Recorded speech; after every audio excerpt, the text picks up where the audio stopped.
ನೆನಪೆ ತುಂಬಿದೆ. ಅಂತರಂಗದಿಂದ ಪ್ರೀತಿ ಹೊರ ಹೊಮ್ಮಿದೆ ಬಾಬಾ, ಹೊರ ಹೊಮ್ಮಿದೆ. ಅತ್ತ ಇತ್ತ ಹೋಗದಂತೆ ಚಿತ್ತ ನಿಂತಿದೆ ಬಾಬಾ, ಚಿತ್ತ ನಿಂತಿದೆ ಬಾಬಾ, ಚಿತ್ತ ನಿಂತಿದೆ. ಓ ಬಾಬಾ ಶಿವ ಬಾಬಾ, ಓ ಬಾಬಾ ಪ್ರಿಯ ಬಾಬಾ.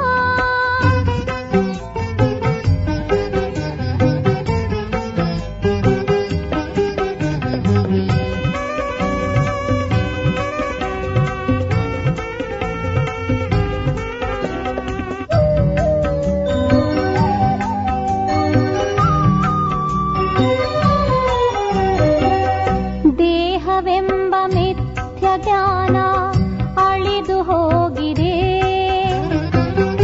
ಆತ್ಮನೆಂಬ ಸತ್ಯ ಜ್ಞಾನ ಮತ್ತೆ ಬೆಳಗಿದೆ.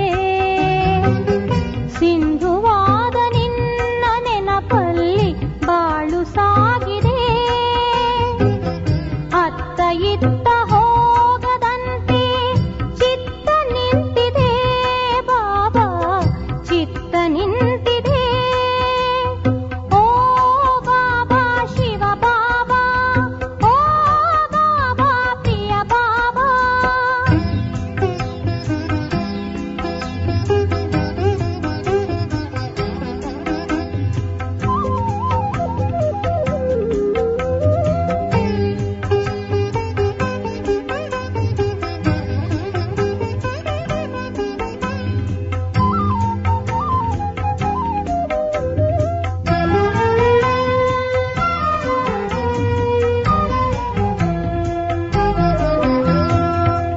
ತನುವು ಮನವು ಎಲ್ಲ ನಿನಗೆ ಅರ್ಪಿತವಾಗಿದೆ.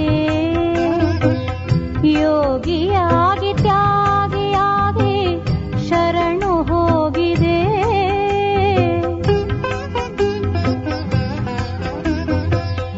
ತನುವು ಮನವು ಎಲ್ಲ ನಿನಗೆ ಅರ್ಪಿತವಾಗಿದೆ. ಯೋಗಿಯಾಗಿ ತ್ಯಾಗಿಯಾಗಿ ಶರಣು ಹೋಗಿದೆ. ನಿನ್ನ ಪ್ರೀತಿ ಆಳದಲ್ಲಿ ಮುಳುಗಿ ಹೋಗಿದೆ. ನಿನ್ನ ನೆನಪು ಮಾಡಿ ಮಾಡಿ ಬಾಳು ಬೆಳಗಿದೆ ಬಾಬಾ, ಬಾಳು ಬೆಳಗಿದೆ. ಓ ಬಾಬಾ ಶಿವ ಬಾಬಾ, ಓ ಬಾಬಾ ಪ್ರಿಯ ಬಾಬಾ.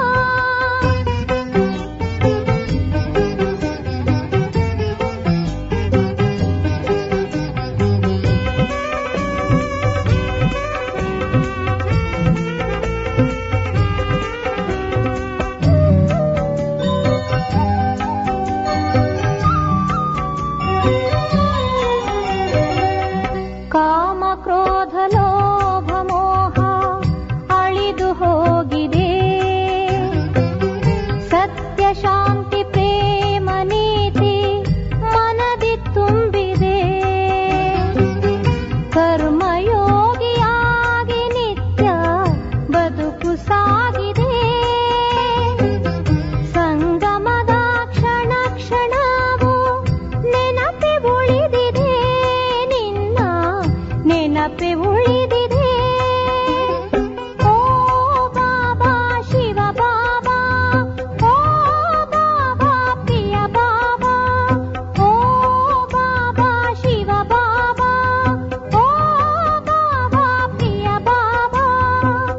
ಶ್ವಾಸ ಶ್ವಾಸದಲ್ಲಿ ಬಾಬಾ ನೆನಪೆ ತುಂಬಿದೆ. ನಿನ್ನ ನೆನಪೆ ತುಂಬಿದೆ. ಅಂತರಂಗದಿಂದ ಪ್ರೀತಿ ಹೊರ ಹೊಮ್ಮಿದೆ ಬಾಬಾ, ಹೊರ ಹೊಮ್ಮಿದೆ. ಅತ್ತ ಇತ್ತ ಹೋಗದಂತೆ ಚಿತ್ತ ನಿಂತಿದೆ ಬಾಬಾ, ಚಿತ್ತ ನಿಂತಿದೆ ಬಾಬಾ, ಚಿತ್ತ ನಿಂತಿದೆ. ಓ ಬಾಬಾ ಶಿವ ಬಾಬಾ,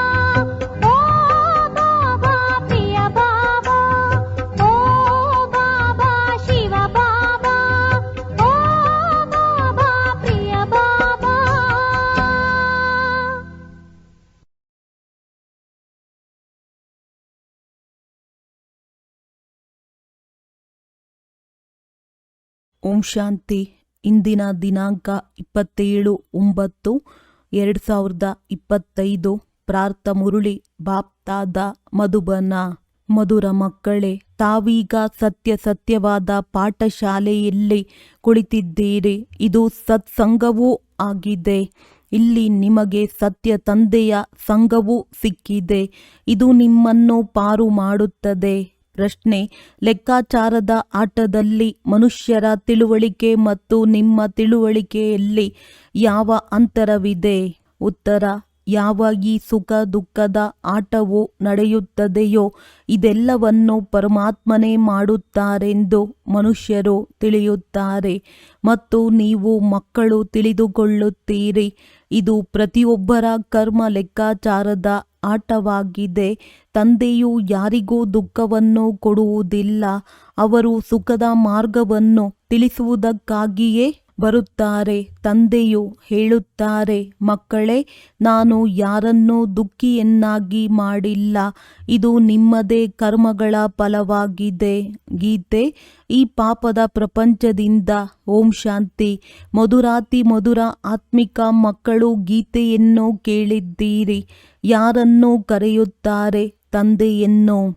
ಬಾಬಾ ಬಂದು ಈ ಪಾಪದ ಕಲಿಯುಗಿ ಪ್ರಪಂಚದಿಂದ ಸತ್ಯಯುಗಿ ಪುಣ್ಯದ ಪ್ರಪಂಚದಲ್ಲಿ ಕರೆದುಕೊಂಡು ಹೋಗಿ.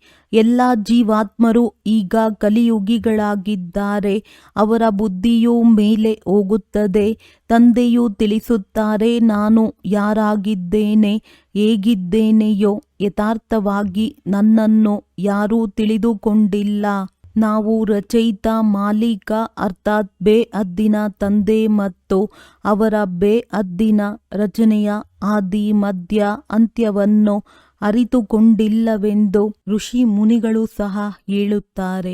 ಆತ್ಮಗಳು ಇರುವ ಸ್ಥಾನವು ಬ್ರಹ್ಮ ಮಹಾತತ್ವವಾಗಿದೆ. ಎಲ್ಲಿ ಸೂರ್ಯ ಚಂದ್ರರಿರುವುದಿಲ್ಲ.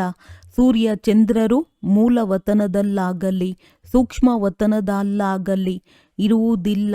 ಬಾಕಿ ಈ ರಂಗಮಂಚದಲ್ಲಿ ದೀಪಗಳು ಬೇಕಲ್ಲವೇ?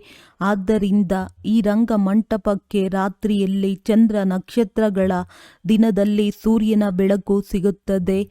ಇವು ದೀಪಗಳಾಗಿವೆ. ಈ ದೀಪಗಳಿದ್ದರೂ ಸಹ ಇಲ್ಲಿ ಅಂಧಕಾರವೆಂದು ಹೇಳಲಾಗುತ್ತದೆ. ರಾತ್ರಿಯಲ್ಲಿ ದೀಪಗಳನ್ನು ಬೆಳಗಿಸಬೇಕಾಗುತ್ತದೆ. ಸತ್ಯ ತ್ರೇತಾ ಯುಗಕ್ಕೆ ದಿನವೆಂದು, ಭಕ್ತಿ ಮಾರ್ಗಕ್ಕೆ ರಾತ್ರಿ ಎಂದು ಹೇಳಲಾಗುವುದು. ಇದು ತಿಳಿದುಕೊಳ್ಳುವ ಮಾತಾಗಿದೆ. ಹೊಸ ಪ್ರಪಂಚವೇ ಮತ್ತೆ ಅವಶ್ಯವಾಗಿ ಹಳೆಯದಾಗುವುದು, ಮತ್ತೆ ಹೊಸದಾಗುತ್ತದೆ. ಆಗ ಹಳೆಯದರ ವಿನಾಶವೂ ಖಂಡಿತ ಆಗುವುದು. ಇದು ಬೇಅದ್ದಿನ ಪ್ರಪಂಚವಾಗಿದೆ. ರಾಜರ ಮನೆಗಳೂ ಸಹ ಬಹಳ ದೊಡ್ಡದಾಗಿವೆ. ಇದು ಬೇಅದ್ದಿನ ಮನೆಯಾಗಿದೆ. ಮಂಟಪ ಅಥವಾ ಸ್ಟೇಜ್, ಇದಕ್ಕೆ ಕರ್ಮಕ್ಷೇತ್ರವೆಂದು ಕರೆಯಲಾಗುತ್ತದೆ. ಕರ್ಮವನ್ನು ಅವಶ್ಯವಾಗಿ ಮಾಡಬೇಕಾಗಿದೆ. ಎಲ್ಲ ಮನುಷ್ಯರಿಗಾಗಿ ಇದು ಕರ್ಮಕ್ಷೇತ್ರವಾಗಿದೆ. ಇದರಲ್ಲಿ ಎಲ್ಲರೂ ಕರ್ಮ ಮಾಡಲೇಬೇಕು, ಪಾತ್ರವನ್ನಭಿನಯಿಸಲೇಬೇಕಾಗಿದೆ. ಪ್ರತಿಯೊಂದು ಆತ್ಮನಿಗೆ ಪಾತ್ರವು ಮೊದಲೇ ಸಿಕ್ಕಿದೆ. ನಿಮ್ಮಲ್ಲಿಯೂ ಕೆಲವರೇ ಈ ಮಾತುಗಳನ್ನು ಸರಿಯಾದ ರೀತಿಯಲ್ಲಿ ಅರ್ಥ ಮಾಡಿಕೊಳ್ಳುತ್ತಾರೆ. ವಾಸ್ತವದಲ್ಲಿ ಇದು ಗೀತಾ ಪಾಠಶಾಲೆಯಾಗಿದೆ. ಪಾಠಶಾಲೆಯಲ್ಲಿ ಎಂದಾದರೂ ವೃದ್ಧರು ಓದುತ್ತಾರೆಯೇ? ಇಲ್ಲಂತೂ ಯುವಕರು, ವೃದ್ಧರು ಎಲ್ಲರೂ ಓದುತ್ತೀರಿ. ವೇದಗಳ ಪಾಠಶಾಲೆ ಎಂದು ಹೇಳುವುದಿಲ್ಲ. ಅಲ್ಲಿ ಯಾವುದೇ ಲಕ್ಷ್ಯವಿರುವುದಿಲ್ಲ. ನಾವು ಇಷ್ಟು ವೇದಶಾಸ್ತ್ರ ಇತ್ಯಾದಿಗಳನ್ನು ಓದುತ್ತೇವೆ. ಆದರೆ ಇದರಿಂದ ನಾವು ಏನಾಗುತ್ತೀವೆಂದು ತಿಳಿದಿಲ್ಲ.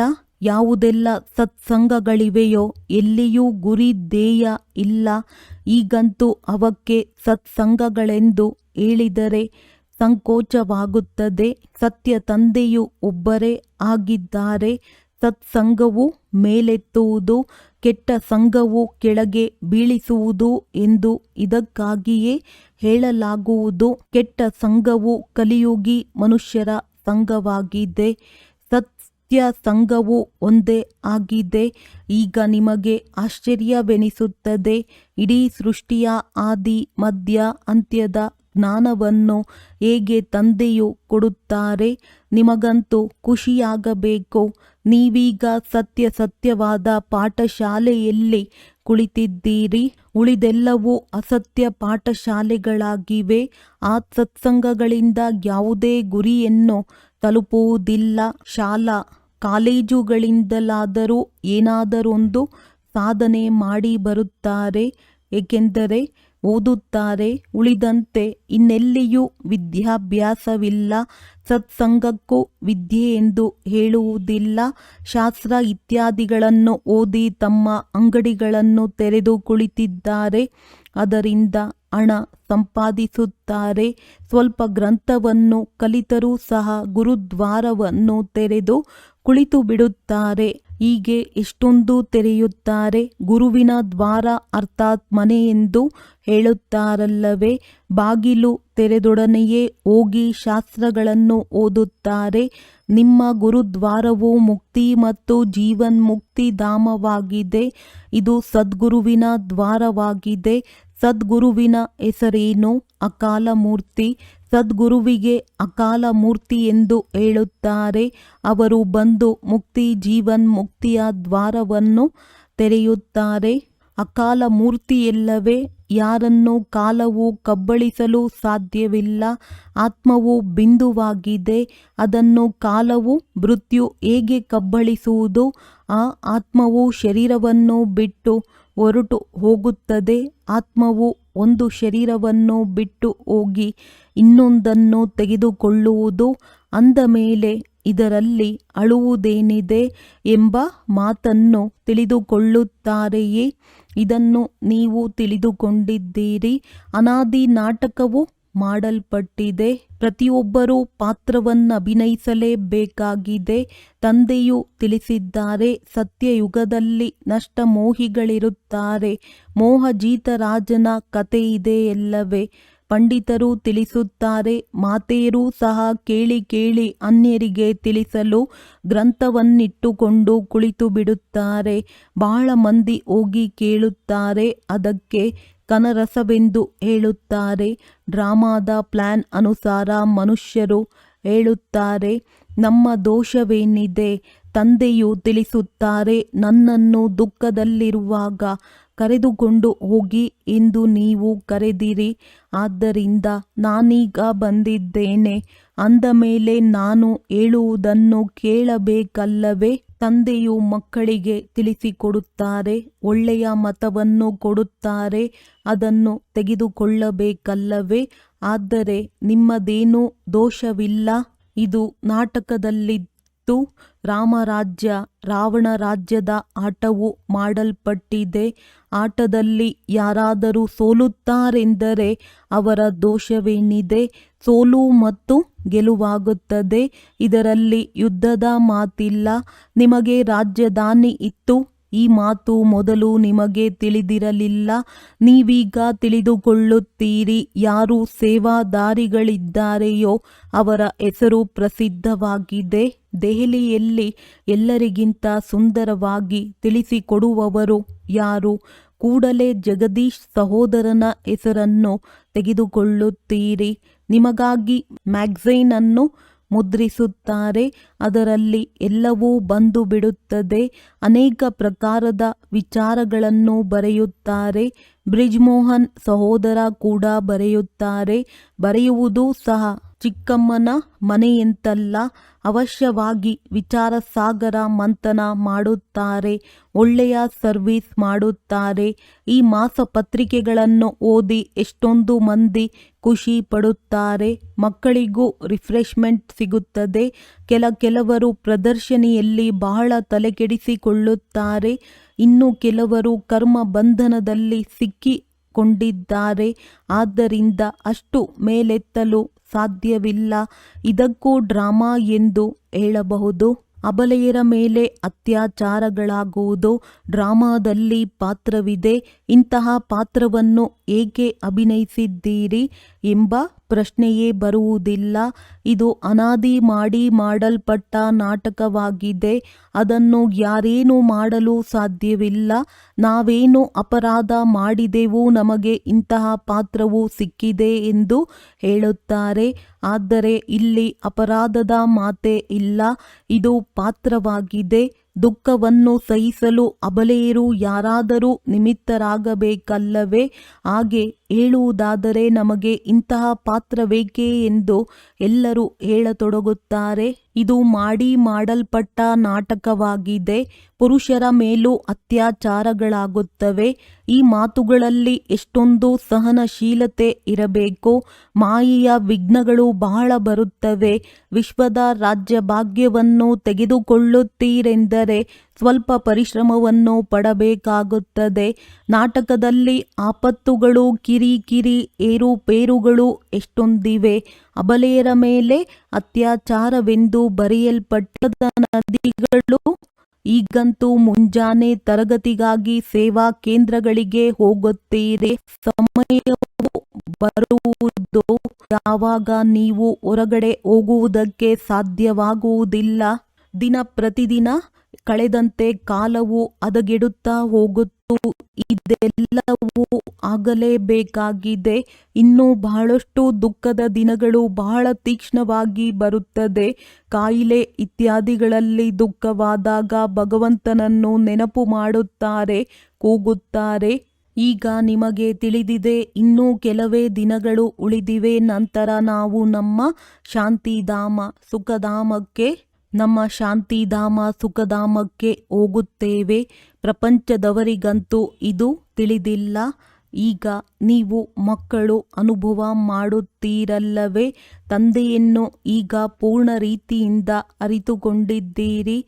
ಆ ಮನುಷ್ಯರೆಲ್ಲರೂ ಪರಮಾತ್ಮನು ಲಿಂಗ ರೂಪವೆಂದು ತಿಳಿದುಕೊಂಡಿದ್ದಾರೆ. ಶಿವಲಿಂಗದ ಪೂಜೆಯನ್ನು ಮಾಡುತ್ತಾರೆ. ನೀವು ಶಿವನ ಮಂದಿರದಲ್ಲಿ ಹೋಗುತ್ತಿದ್ದೀರಿ ಅಂದಾಗ ಈ ಶಿವಲಿಂಗವೆಂದರೇನು ಎಂಬ ವಿಚಾರವನ್ನೆಂದಾದರೂ ಮಾಡಿದ್ದೀರಾ? ಅವಶ್ಯವಾಗಿ ಈ ಜಡಲಿಂಗವಿದೆ ಎಂದರೆ ಚೈತನ್ಯವೂ ಇರುವುದು. ಅಂದ ಮೇಲೆ ಇದೇನು? ಭಗವಂತ ರಚಯಿತನೂ ಮೇಲಿದ್ದಾರೆ. ಕೇವಲ ಇದು ಪೂಜೆಗಾಗಿ ಅವರ ಗುರುತಾಗಿದೆ. ನೀವು ಪೂಜ್ಯರಾಗಿದ್ದಾಗ ಈ ವಸ್ತುಗಳಿರುವುದಿಲ್ಲ. ಶಿವಕಾಶಿಯ ಮಂದಿರದಲ್ಲಿ ಹೋಗುತ್ತಾರೆ. ಆದರೆ ಭಗವಂತನು ನಿರಾಕಾರ. ನಾವು ಅವರ ಮಕ್ಕಳಾಗಿದ್ದೇವೆ. ಆ ತಂದೆಯ ಮಕ್ಕಳಾಗಿಯೂ ನಾವೇಕೆ ದುಃಖಿಯಾಗಿದ್ದೇವೆಂದು ಯಾರಿಗೂ ಅರ್ಥವಾಗುವುದಿಲ್ಲ.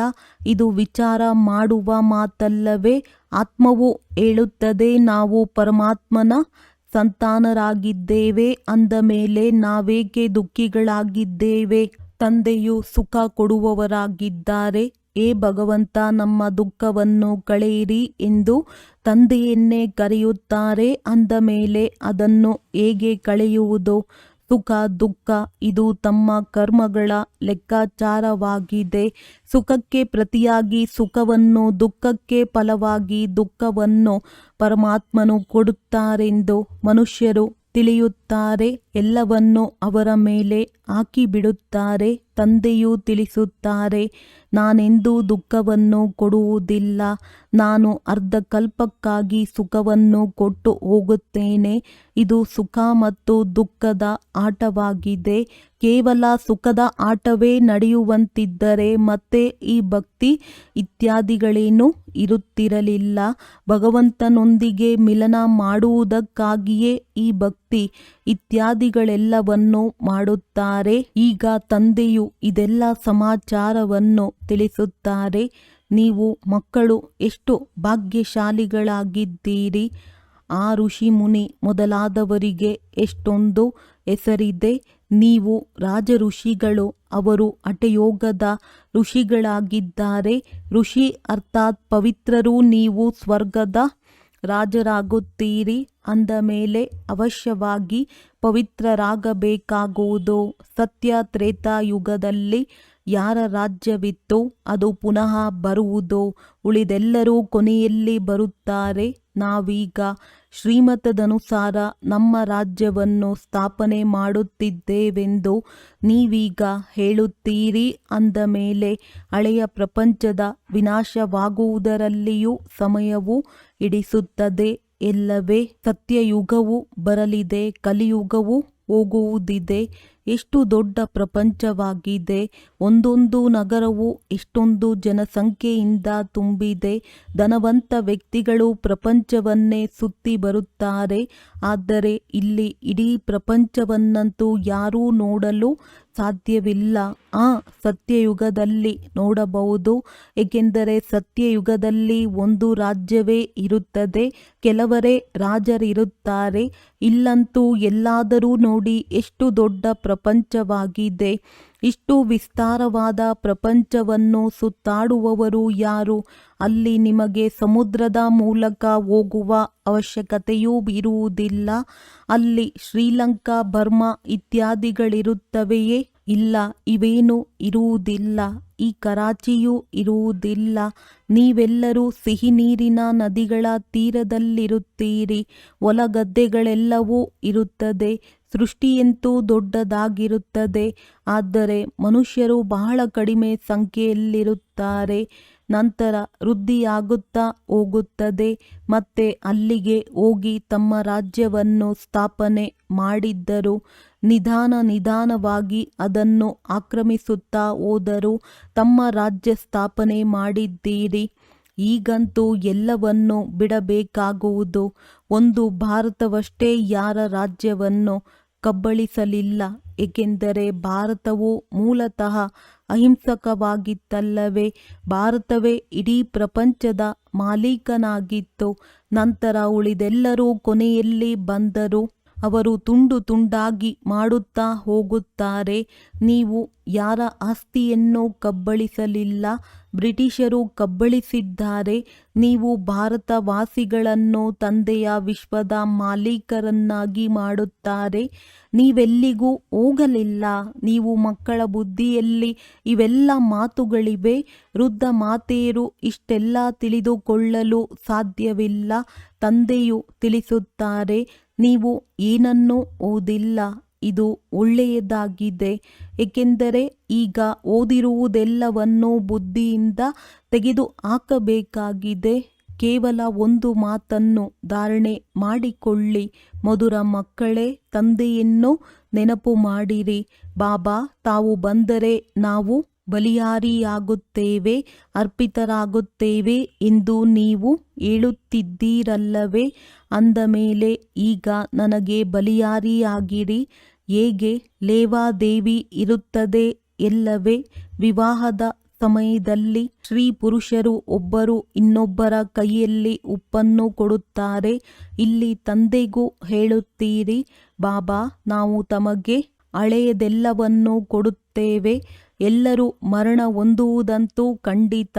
ಇದೆಲ್ಲವೂ ಸಮಾಪ್ತಿಯಾಗಲಿದೆ. ಆದ್ದರಿಂದ ಇದಕ್ಕೆ ಪ್ರತಿಯಾಗಿ ತಾವು ನಮಗೆ ಹೊಸ ಪ್ರಪಂಚದಲ್ಲಿ ಕೊಡಿ. ತಂದೆಯು ಬರುವುದೇ ಎಲ್ಲರನ್ನೂ ಕರೆದುಕೊಂಡು ಹೋಗಲು.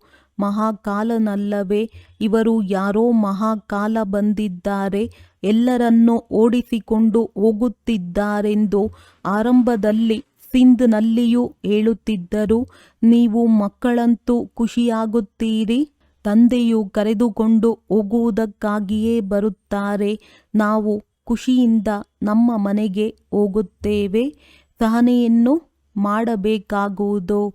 ಒಳ್ಳೊಳ್ಳೆಯ ದೊಡ್ಡ ದೊಡ್ಡ ಮನೆತನಗಳ ಮಾತೆಯರೂ ಸಹ ಪೆಟ್ಟು ತಿನ್ನುತ್ತಾರೆ. ನೀವು ಸತ್ಯ ಸಂಪಾದನೆ ಮಾಡಿಕೊಳ್ಳುತ್ತೀರಿ. ಆದರೆ ಇದು ಮನುಷ್ಯರಿಗೆ ಗೊತ್ತಿದೆಯೇ? ಅವರು ಕಲಿಯುಗಿ ಶೂದ್ರ ಸಂಪ್ರದಾಯದವರಾಗಿದ್ದಾರೆ.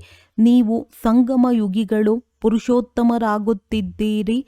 ನಿಮಗೆ ತಿಳಿದಿದೆ, ಮೊಟ್ಟ ಮೊದಲನೆಯದಾಗಿ ಪುರುಷೋತ್ತಮರು ಈ ಲಕ್ಷ್ಮೀ ನಾರಾಯಣರಲ್ಲವೇ? ಇವರ ನಂತರ ದರ್ಜೆಯು ಕಡಿಮೆಯಾಗುತ್ತಾ ಹೋಗುವುದು, ಮೇಲಿಂದ ಕೆಳಗೆ ಬರುತ್ತಾ ಇರುತ್ತಾರೆ. ನಂತರ ನಿಧಾನವಾಗಿ ಕೆಳಗಿಳಿಯುತ್ತಾರೆ. ಈ ಸಮಯದಲ್ಲಿ ಎಲ್ಲರೂ ಕನಿಷ್ಠ ಮಟ್ಟದಲ್ಲಿದ್ದಾರೆ. ವೃಕ್ಷವು ಹಳೆಯದಾಗಿ ಬಿಟ್ಟಿದೆ. ಇದರ ಬೇರುಗಳು ಸಡಿಲವಾಗಿದೆ. ಇದು ಪುನಃ ಸ್ಥಾಪನೆಯಾಗುತ್ತಿದೆ. ಸಸಿಯನ್ನು ನಾಟಿ ಮಾಡಲಾಗುತ್ತದೆ ಎಲ್ಲವೇ? ಸಸಿಯು ಎಷ್ಟು ಚಿಕ್ಕದಾಗಿರುತ್ತದೆ ಮತ್ತೆ ಅದರಿಂದ ಎಷ್ಟು ದೊಡ್ಡ ವೃಕ್ಷವು ವೃದ್ಧಿಯಾಗುತ್ತಾ ಹೋಗುತ್ತದೆ. ಇದು ಸಹ ವೃಕ್ಷವಾಗಿದೆ. ಸತ್ಯಯುಗದಲ್ಲಿ ಬಹಳ ಚಿಕ್ಕದಾದ ಸಸಿಯಾಗಿರುತ್ತದೆ. ಈಗ ಎಷ್ಟೊಂದು ಎಮ್ಮರವಾಗಿದೆ. ಮನುಷ್ಯ ಸೃಷ್ಟಿಯ ವಿಭಿನ್ನ ಹೂಗಳು ಎಷ್ಟೊಂದು, ಒಂದೇ ವೃಕ್ಷದಲ್ಲಿ ಎಷ್ಟೊಂದು ವಿಭಿನ್ನತೆ ಇದೆ. ಮನುಷ್ಯರ ವಿವಿಧ ಧರ್ಮಗಳ ವೃಕ್ಷವಾಗಿದೆ. ಒಂದು ಮುಖವು ಇನ್ನೊಬ್ಬರಿಗೆ ಹೋಲುವುದಿಲ್ಲ. ಮಾಡಲ್ಪಟ್ಟ ನಾಟಕವಲ್ಲವೇ? ಒಬ್ಬರ ಪಾತ್ರದಂತೆ ಇನ್ನೊಬ್ಬರ ಪಾತ್ರವಿರಲು ಸಾಧ್ಯವಿಲ್ಲ. ಇದಕ್ಕೆ ಸೃಷ್ಟಿಯ ಮಾಡಲ್ಪಟ್ಟ ಬೇಹದ್ದಿನ ನಾಟಕವೆಂದು ಹೇಳಲಾಗುತ್ತದೆ. ಇದರಲ್ಲಿ ಕೃತಕವಾದುದು ಬಹಳ ಇದೆ. ಯಾವುದು ಅಪ್ಪಟ ವಸ್ತುವಾಗಿರುವುದೋ ಅದು ಸಮಾಪ್ತಿಯೂ ಆಗುತ್ತದೆ. ಈ ಚಿತ್ರ ಇತ್ಯಾದಿಗಳೂ ಸಹ ಸತ್ಯವಾದುವುಗಳಲ್ಲ. ಬ್ರಹ್ಮನ ಮುಖವನ್ನು ಸಹ ಮತ್ತೆ 5000 ವರ್ಷಗಳ ನಂತರವೇ ನೀವು ನೋಡುತ್ತೀರಿ. ಈ ಡ್ರಾಮಾದ ರಹಸ್ಯವನ್ನು ತಿಳಿದುಕೊಳ್ಳುವುದರಲ್ಲಿ ಬುದ್ಧಿಯು ಬಹಳ ವಿಶಾಲವಾಗಿರಬೇಕು. ಮತ್ತೇನನ್ನು ತಿಳಿದುಕೊಳ್ಳಬೇಡಿ. ಕೇವಲ ಒಂದು ಮಾತನ್ನು ಬುದ್ಧಿಯಲ್ಲಿಡಿ. ಒಬ್ಬ ಶಿವತಂದೆಯ ವಿನಃ ಮತ್ಯಾರೂ ಇಲ್ಲ.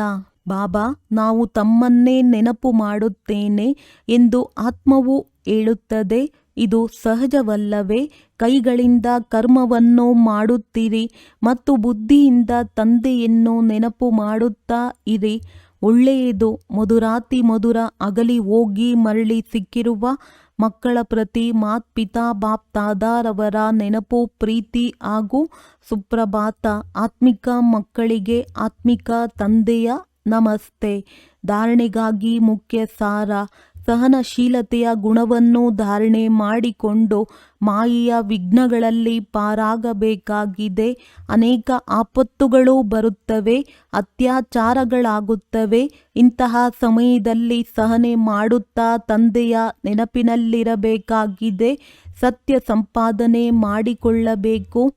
ವಿಶಾಲ ಬುದ್ಧಿಯವರಾಗಿ ಈ ಮಾಡಲ್ಪಟ್ಟ ನಾಟಕವನ್ನು ಚೆನ್ನಾಗಿ ಅರಿತುಕೊಳ್ಳಬೇಕಾಗಿದೆ.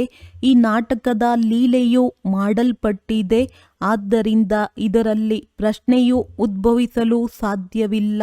ತಂದೆಯು ಯಾವ ಒಳ್ಳೆಯತನವನ್ನು ಕೊಡುವರೋ ಅದರಂತೆಯೇ ನಡೆಯುತ್ತಿರಬೇಕಾಗಿದೆ. ವರದಾನ: ಸ್ವಕಲ್ಯಾಣದ ಜೊತೆ ಪರ ಉಪಕಾರಿಯಾಗುವಂತಹ ಮಾಯಾಜೀತ್ ವಿಜಯೀ ಭವ. ಇಲ್ಲಿಯವರೆಗೆ ಸ್ವಕಲ್ಯಾಣದಲ್ಲಿ ಬಹಳ ಸಮಯ ಹೋಗುತ್ತಿದೆ. ಈಗ ಪರ ಉಪಕಾರಿಗಳಾಗಿ ಮಾಯಾಜೀತ್ ವಿಜಯೀ ಆಗುವುದರ ಜೊತೆ ಸರ್ವ ಖಜಾನೆಗಳ ವಿಧಾತ ಆಗಿ, ಅರ್ಥಾತ್ ಎಲ್ಲ ಖಜಾನೆಗಳನ್ನೂ ಕಾರ್ಯದಲ್ಲಿ ತೊಡಗಿಸಿ, ಖುಷಿಯ ಖಜಾನೆ, ಶಾಂತಿಯ ಖಜಾನೆ, ಶಕ್ತಿಗಳ ಖಜಾನೆ, ಜ್ಞಾನದ ಖಜಾನೆ, ಗುಣಗಳ ಖಜಾನೆ, ಸಹಯೋಗ ಕೊಡುವ ಖಜಾನೆಯನ್ನು ಹಂಚಿರಿ ಮತ್ತು ಹೆಚ್ಚಿಸಿಕೊಳ್ಳಿ. ಯಾವಾಗ ಇಲ್ಲಿ ವಿಧಾತತನದ ಸ್ಥಿತಿಯ ಅನುಭವ ಮಾಡುವಿರಿ, ಅರ್ಥಾತ್ ಪರ ಉಪಕಾರಿ ಆಗುವಿರಿ, ಆಗ ಅನೇಕ ಜನ್ಮ ವಿಶ್ವರಾಜ್ಯ ಅಧಿಕಾರಿಯಾಗುವಿರಿ. ಸ್ಲೋಗನ್: ವಿಶ್ವ ಕಲ್ಯಾಣಕಾರಿಯಾಗಬೇಕಾದರೆ ತಮ್ಮ ಸರ್ವ ಬಲಹೀನತೆಗಳಿಗೆ ಸದಾ ಕಾಲಕ್ಕಾಗಿ ವಿದಾಯಿ ಕೊಡಿ. ಅವ್ಯಕ್ತ ಸೂಚನೆ: ಈಗ ಲಗನ್ನಿನ ಅಗ್ನಿಯನ್ನು ಪ್ರಜ್ವಲಿತಗೊಳಿಸಿ ಯೋಗವನ್ನು ಜ್ವಾಲಾರೂಪವನ್ನಾಗಿ ಮಾಡಿ. ಹೇಗೆ ಕೋಟೆಯನ್ನು ಕಟ್ಟಲ್ಪಟ್ಟಾಗ ಯಾವುದರಿಂದ ಪ್ರಜೆಗಳ ಕೋಟೆಯ ಒಳಗಡೆ ಸುರಕ್ಷಿತರಾಗಿರುತ್ತಾರೆ. ಒಬ್ಬ ರಾಜನಿಗೋಸ್ಕರ ಒಂದು ಕೋಣೆಯನ್ನು ಮಾಡುವುದಿಲ್ಲ, ಕೋಟೆಯನ್ನು ಮಾಡುತ್ತಾರೆ. ತಾವೆಲ್ಲರೂ ಸಹ ಸ್ವಯಂಗೋಸ್ಕರ, ಜೊತೆಗಾರರಿಗೋಸ್ಕರ, ಅನ್ಯ ಆತ್ಮರಿಗೆ ಜ್ವಾಲಾರೂಪದ ನೆನಪಿನ ಕೋಟೆಯನ್ನು ಕಟ್ಟಿಸಿ, ನೆನಪಿನ ಶಕ್ತಿಯ ಜ್ವಾಲೆ ಇದ್ದಾಗ ಪ್ರತಿಯೊಂದು ಆತ್ಮ ಸುರಕ್ಷತೆಯ ಅನುಭವ ಮಾಡುತ್ತಾರೆ. ಒಳ್ಳೆಯದು. ಓಂ ಶಾಂತಿ.